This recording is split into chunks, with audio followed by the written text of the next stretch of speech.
माँ ब्रह्मचारिणी की कथा। माँ दुर्गा की नवशक्ति का दूसरा स्वरूप ब्रह्मचारिणी का है। यहाँ ब्रह्म का अर्थ तपस्या से है। माँ दुर्गा का ये स्वरूप भक्तों और सिद्धों को अनंत फल देने वाली है।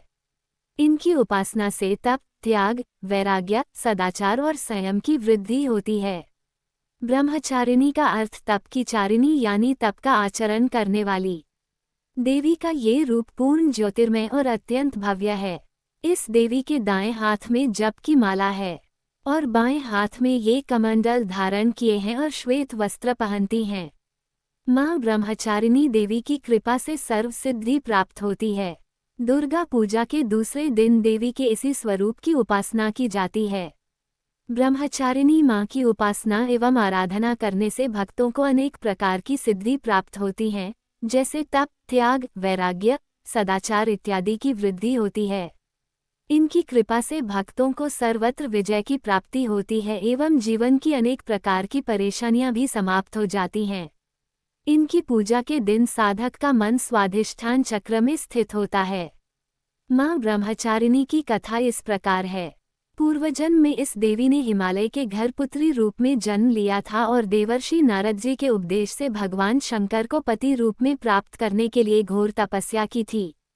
इस कठिन तपस्या के कारण इन्हें तपश्चारिणी अर्थात ब्रह्मचारिणी नाम से अभिहित किया गया। 1000 वर्ष तक इन्होंने केवल फल फूल खाकर बिताए और 100 वर्षों तक केवल जमीन पर रहकर शाक पर निर्वाह किया। कई दिनों तक कठिन उपवास रखे और खुले आकाश के नीचे वर्षा और धूप के घोर कष्ट सहे। 3000 वर्षों तक टूटे हुए सूखे बिल्वपत्र खाए और भगवान शंकर की आराधना करती रहीं। इसके बाद तो उन्होंने सूखे बिल्वपत्र खाना भी छोड़ दिए। कई हजार वर्षों तक निर्जल और निराहार रहकर तपस्या करती रहीं। पत्तों को खाना छोड़ देने के कारण ही इनका नाम अपर्णा पड़ गया। कठिन तपस्या के कारण देवी का शरीर एकदम क्षीण हो गया। उनकी ये दशा देखकर उनकी माता मैना अत्यंत दुखी हुई और उन्होंने उन्हें इस कठिन तपस्या से विरक्त करने के लिए आवाज दी, छोटा आओ माँ। तब से देवी ब्रह्मचारिणी का एक नाम उमा भी पड़ गया। उनकी इस तपस्या से तीनों लोकों में हाहाकार मच गया।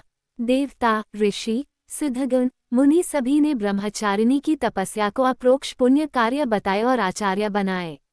अंत में पितामह ब्रह्मा जी ने आकाशवाणी के द्वारा उन्हें संबोधित करते हुए प्रसन्न स्वर में कहा, हे देवी, आज तक किसी ने इस तरह की कठोर तपस्या नहीं की।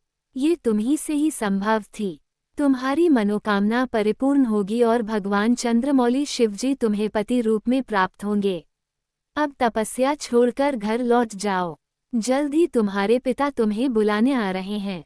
इसके बाद माता घर लौट आई और कुछ दिनों बाद ब्रह्मा के लेख के अनुसार उनका विवाह महादेव शिव के साथ हो गया। इस देवी की कथा का सार यह है कि जीवन के कठिन संघर्षों में भी मन विचलित नहीं होना चाहिए। उम्मीद है कि आपको ये जानकारी पसंद आई होगी। अगर आपको वीडियो अच्छी लगी हो तो वीडियो को लाइक करें और चैनल को सब्सक्राइब करना ना भूलें। जय माता दी।